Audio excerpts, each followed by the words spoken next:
Mayor Adams announcing he will continue his run for re-election, but now as an independent. We're joined now over the phone by political reporter Marcia Kramer. Marcia, good morning. Thanks for taking a couple of moments for us. So, Marcia, surprised when you heard the news that he'd be reclassifying as an independent?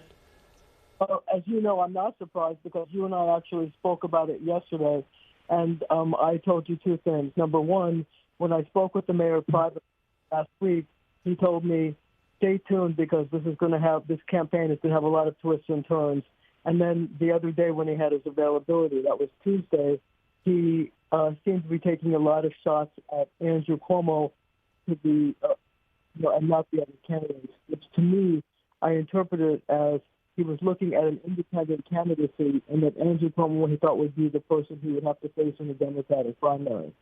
How does this change his approach now, Marcia, as he seeks re-election? As we know, his poll numbers are not where he'd like them to be, low for an incumbent at this point. But as far as the battle lines being drawn now as an independent, as you mentioned, probably going to have to go after the former governor. What is his approach?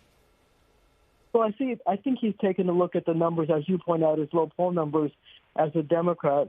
And I think he says that the best shot he has is to take his case directly to the people. And he referred to that in the video he put out today, where he talks about the fact that he's going to go directly to the people. What the strategy seems to be is this. He's going to go the same way he ran in 2021 to outer-borough minority voters and take his case directly to them. He's going to say, I'm building housing, I've reduced crime, I'm creating jobs, and I dealt with the migrant crisis. Now, the interesting thing about his video is he talks about the fact that he already collected 25,000 signatures to be on the ballot as a Democrat. He only need about 3,700. So he had already, was planning on running as a Democrat if that presented himself. What he talks about is the fact that the delay in the judge dismissing his criminal case, he claims, prevented him from running as a Democrat. My personal feeling is that all along he thought that he had a better shot to run as an independent and take his case directly to the people. So there would be like a three-candidate race, an independent, a Democrat, and a Republican. And I want to point out one thing to you, that Michael Bloomberg in his third term ran as an independent and won. So the precedent has been set. Now, as far as it goes to the voters, of course, with New York, especially after the last presidential election, I don't want to call it purple yet, but you're seeing the color kind of bleed a little bit more to red in some spots. Is he looking at kind of opening up himself to a new voter out there, not just relying on the Democratic voters? Well, I think that you've seen that, given the fact that President Trump did surprisingly well for a blue state in New York, I think that voters are now more amenable to thinking out of the who they think is going to be the best candidate.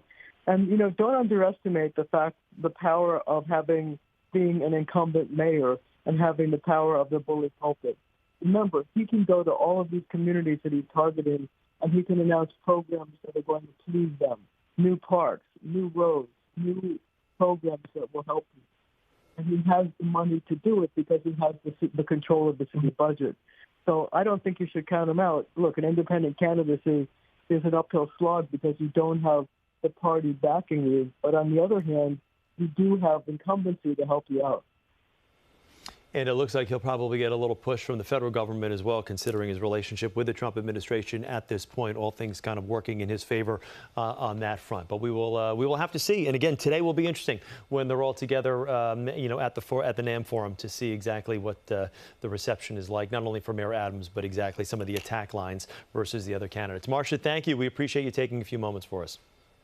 Thank you for having me. All right, that was Marcia Kramer. We'll continue to follow this throughout the day. Stay with CBS News New York for the very latest on Mayor Adams' decision, as well as new developments in that race for mayor. Today is going to be an interesting day.